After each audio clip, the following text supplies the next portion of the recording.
Hey guys, it's time for Mythborn Live. I have missed everybody. I hope everyone had a great Thanksgiving, and I'm looking forward to today's discussion. Back in my fabulous home office studio, as you can see, I got my boards back up again. I had taken them to the Barnes and Noble, and unfortunately, I'd been sort of leaving them in the car for a while, so finally got them all back on track. I have my two cameras running. I'm hoping that between the two of these, we'll always have something salvageable from these in case I have a technical difficulty. And that's it. So welcome, welcome, welcome. Episode 34, Mythborn Live. And we're going to talk today about how to write better, more interesting characters. I know one of the comments I get the most, specifically because I think people really like the characters.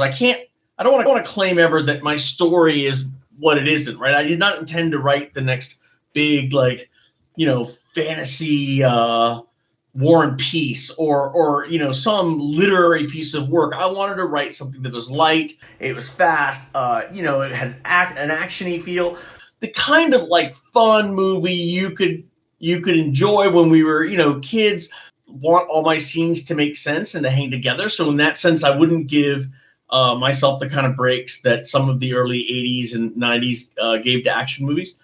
But certainly, I didn't intend Mythborn ever, as it was initially conceived as my first novel, to be something that was truly sort of deep in drama and things like that. I wanted people to be able to get into it and enjoy it. But what they do have, and what people have complimented me on, and I want to now impart on all of you as a lesson, if you want to create great characters and you want to create some good writing and understand how these characters can merge together, is some techniques I use and some thoughts just in general that I learned over time and from great writing coaches and writing teachers, and also frankly from all the books I've read. There's so many great books with characters I really enjoyed. Orson Scott Card, Alvin Maker, Seventh Son of a Seventh Son. That and Fitz Chivalry in the Robin Hobb assassin books. Those are great characters. I mean, they did a great job of building someone I cared about, and I hope one day to be that good. I'm still learning my craft too. But here's the lesson that I have learned over time that I think makes a big difference when it comes to how you think about your characters. And your characters are your characters, whether you're writing a novel, whether you're creating a D&D campaign, whether you are, creating some reason or methodology behind why you want to have a fictional character have motivation and value and believability. Okay, so here's what I would say, and I'm going to try and edit some of these points up so that they are visible, so that you guys can make note of them. But certainly, I'll also add them to the description below, assuming that I'm able to remember all of them. I'll have to review this tape and put it together. So those of you who are watching me live, you won't see it. But as you guys know, I typically launch live, and then I go to my editing studio and I relaunch a clean version that takes out some of the more rough moments and adds a little bit more detail in the form of either written notes or information on screen. So I had a writing coach when I was in college once tell me that everybody sees themselves as a hero in their story. You don't typically have a bad guy who's sitting around and in his mind he just wants to be bad. That's not actually a very motivational way of thinking. It's not really even interesting, right? I mean, people can be chaotically bad all the time, but the interesting and believable characters are the ones that don't see themselves as bad. They see themselves as doing something that's difficult to do for the betterment of something else, right? So I'm not talking about guys trying to rob a bank. I get it that there are, obviously there are criminals out there, and there are people who, will do something bad for their own benefit. But I think the interesting villains are those that believe what they're doing is actually good. Just think about that, right? In their minds, they're a hero in their story. They just don't think that they are being seen as a hero now. But when people realize what they've done, they will in fact have been a hero, right? A lot of revolutionaries feel this way. George Washington, except for the fact that if we had lost against the British, then George Washington, the father of this country, would have gone down as a very memorable terrorist, right? He would have gone against the British Empire. He would have failed. Likely he would have been executed. And we would, well, whoever took our place in that timeline would remember George Washington as a famous terrorist that might have started a movement of freedom, but, was unsuccessful in and of himself. And so we have to remember that, history is written by the victors. And so what I think is, if you combine the fact that history is written by the victors and that you believe that everyone wants to be a hero in their own story, even if their moral compass may say they might do more than a typical person would do, then you have an interesting character. That's a basis of an interesting character, because now you see them arguing for the betterment or the solution to a problem, and in their minds, what they see that the hero or whoever the other people against them don't see is a failure of vision. It's not a failure of moral character. It's certainly not a failure of bravery or of courage. It's a failure of vision that is forcing this person to do what he thinks you or I won't do, or she thinks you or I won't do. So think about that, right? So a great example, if you guys want to see a great example, if you don't want to read one and you're visual, go watch Joss Whedon's Serenity. There is a monologue between Elijah, I can't pronounce his last name, but the bad guy, the swordsman, and Mal, right? The guy who plays the captain of the Firefly. And Mal and this guy are talking about sort of their roles. And there's a very cool moment where, I think Mal says something along the lines of, and where's, where are we in this crazy world you're thinking about building? Where do we, where's there a place for people like us? And that guy, he said, there is no place for people like us in this world. I don't expect to live there.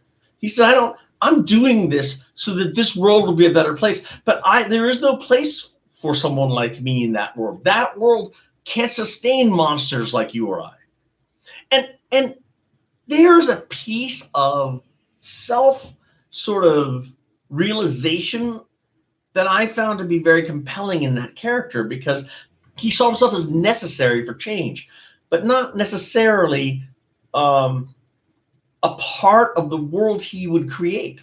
And that's just an interesting take, right, on being a hero or being a villain. So first lesson, think about it from the standpoint of how your character, every character, wants to be a hero. Every character wants to be a hero. In Mythborn, I do a lot where I have characters who have very different motivations. If you look at it from their point of view, they are consistent to their goals. And their goals, in 9 out of 10 times, their goals are something they see as leaving the world a better place than when they found it. So I'll give you a great example. Theme in the Lorefather, he collects these wayward people of talent because the Galadines have outlawed magic and they're killing anyone born with the talent. They hunt them down with these other children who have the ability to sense people born with talent. They're a necessary evil. They use these children to find these villages that are sheltering or have one or two of these potential mages, and they take them out and they kill them, right? The mage hunters do this, and they've done it consistently for almost close to 200 years. When the novels start, there are very few of those born with talent anymore. Now, from the king's point of view, he sees this as a way of keeping the world safe, right? He knows it's not good to kill people who've done nothing wrong yet. But he also knows they just lost thousands, if not perhaps millions, in the war against demons, and that war had been precipitated by mages, and rifts that have been opened up. And so in his mind, he's like, look, the lesser of the two evils is if every year maybe it starts out with hundreds, probably not, but because they were already rare. But if every year 30 or 50 people are found and killed in order to save the population of my country, then in his mind that's absolutely justifiable, and he sees it that way. And Theman, the guy saving people, he clearly doesn't see it that way. He sees it as, hey, you're killing innocent people. This is not appropriate. I'm going to save them, right? But Theman doesn't see things exactly the same way that Sylvain does. Sylvain has maybe even a higher standard of do no harm, whereas Theman is much more pragmatic. He's like, look, not only am I going to save these people, but I'm going to train these people in how to be lethal monks that combine magic and martial arts, and they're going to hunt the hunters. And we are going to make the price of killing mages deep. We're going to cut deep into the Galadine infrastructure, or we're going to do nothing at all. We're just going to hide, but we're not going to involve ourselves unless it's to take direct action. Now, Theman skirts the line back and forth a little bit. I think Sylvain would probably just prefer to save people. And then you have Kassan on the other side of that. Kassan's family had been taken out by mage hunters. She had managed to survive. And she has no qualms hunting mage hunters. In fact, that's all she trains for, right? So whenever Theman needs a blade, he's going to send someone out to take these mage hunters out. She's happy to do it. She goes. She doesn't care. She has zero mercy, right? She thinks she's doing absolutely the right thing to try and lessen the harm the Galadines are causing on innocent people by making every person that leaves a Galadine stronghold fear for their life, that tonight might be, that every time they leave for a raid, that tonight might be their last night by raiding an innocent village. Because if she's there when they raid, she will kill them all, right? So it's sort of like, she's like, look, roll your dice. Odds are in favor that I won't be in the one village you went to go raid, but I might. And you see what happens to the people that what I do to them when I'm there. And she doesn't care, right? Now, of those three people, who benefits from their actions, consider them villains. Certainly the people within the cities who are scared of mages, they see Theman, they see King Galadine and the Galadines as the hero. Certainly those mages born with talent that are found by Theman and saved, they see Theman as a hero. And certainly those that are raised by Sylvain and taught by him and collect more people see what he's doing as good. He's a hero, even though he and Theman are, in fact, wanted, right? They're enemies of the state. And then look at Kassan. No one who is about to have their village decimated and she is the one that shows up and saves them, no one in that village is going to question the fact that their children lived because Kassan showed up. They're not going to question that she is a hero, right? And what is interesting to me is the perspective, right? The perspective is all that shifted.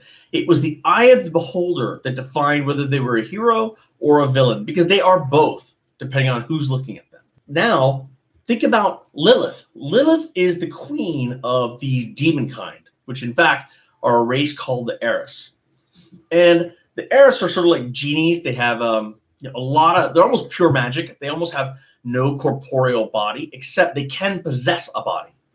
And when they do, the only way to separate them again is to kill the body, and then the Aris escapes and you can go get another body, right? The Aris, the people of Eden, all of them think of the Aris as scary, right? As demons. They call them demons. But Lilith and her people, they are being slaughtered slowly by the use of magic within the realm. Whenever someone uses a spell, whenever someone does anything, the demons, their life force is what is paying for that spell. That's a smaller evil because that won't kill a demon, but it will sort of just weaken them. A worse situation for Lilith is the demons are actually a manifestation of the will of the people of Eden.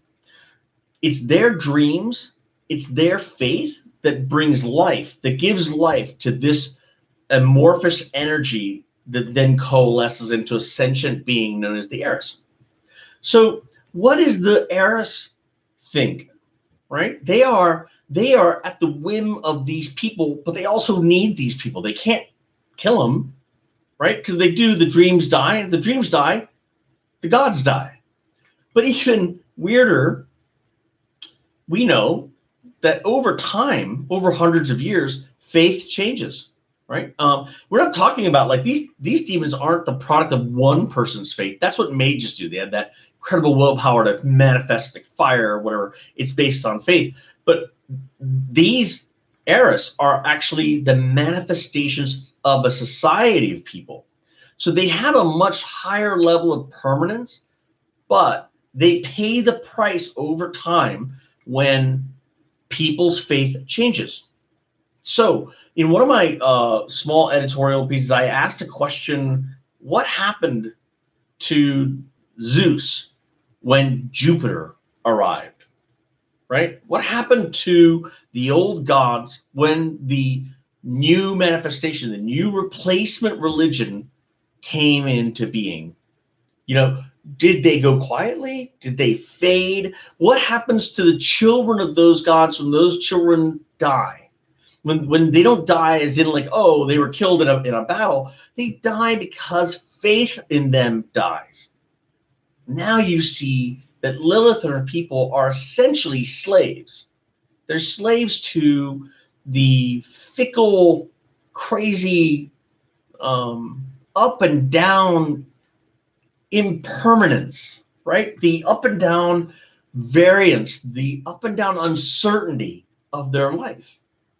Because although no one person believing or not believing is going to matter, a society believing or not believing is going to matter. And it may mean that a father sees his kids fade away, that a husband and wife, God, see their one or both partners fade away.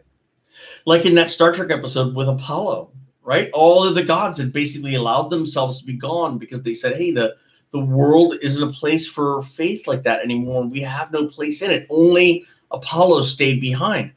And I found that episode, I mean, it's campy, it's Star Trek, but it was a bit, I felt bad for Apollo, right? I felt bad for the fact that he had waited for so long. And ultimately the faith of the people is not something he was going to get, and he couldn't survive on without it.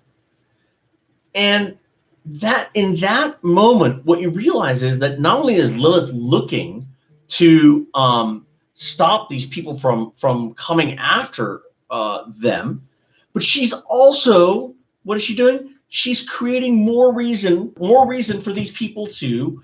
She's actually adding to the overall faith of each of her people when she allows her people to cause havoc, carnage, damage, health, love, whatever. Whenever they're able to manifest themselves, those raids that they do on Eden, they do possess people. They do take over and do some things. But really the raids have almost no consequence except for what? All of a sudden, the gods are real. All of a sudden, the gods just showed up and they kicked a bunch of butt and word spread. And when the word spread, the gods lived. Why that in a cycle of attack and possession and stealing, why does she steal the children? Why? Think about that. Because the children being stolen is a memory and a loss that the parents will never forget. They are pining for the return of the children. As long as they're pining, as bad as that is, they know that this god took them, that Lilith took them, or that another god took them, or whatever. And in a way, it's a genius way for her to keep the faith of her people alive when she has a limited ability to show up in Eden without real corporeal bodies. She can't exist there for very long, and in some cases only in some very specific places that are near certain things. So here's a strategy that's built upon exigence, right? Upon the need for something to happen. Is it sustainable?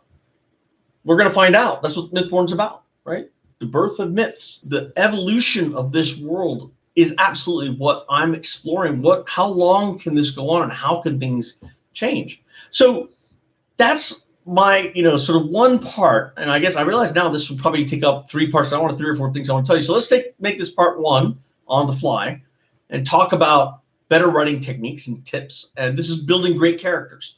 So building great characters, part 1. Everybody's a hero in their own story. If you can look at a character and say, who are they a hero to? If you can come up with that, you are going to have a much better developed character to write about, because now the motivations of that character and why they do things, it's going to be more consistent, it's going to be more interesting, and you're going to have situations where these characters are doing something they think is good, because the fact is that you're going to have 2 sides who see the exact same moment absolutely differently. That is conflict, and conflict always makes good drama. So I hope you guys enjoyed part 1, how to build great characters. I want to wish everyone a great holiday season. I know you guys probably had a great Thanksgiving. I know I ate way too much, and I need to do some exercise. And the audiobook is doing great. We are talking now to get audiobook 2 into production. The good news is it doesn't typically take very long to get it done, because the book is written for the audiobook. So you guys will have some good stuff coming up. And in the meantime, as always, feel free to leave me comments, questions, anything else. And I look forward to seeing you guys on Mythborn Live Thursday, 3 p.m. Talk soon. Have a great day.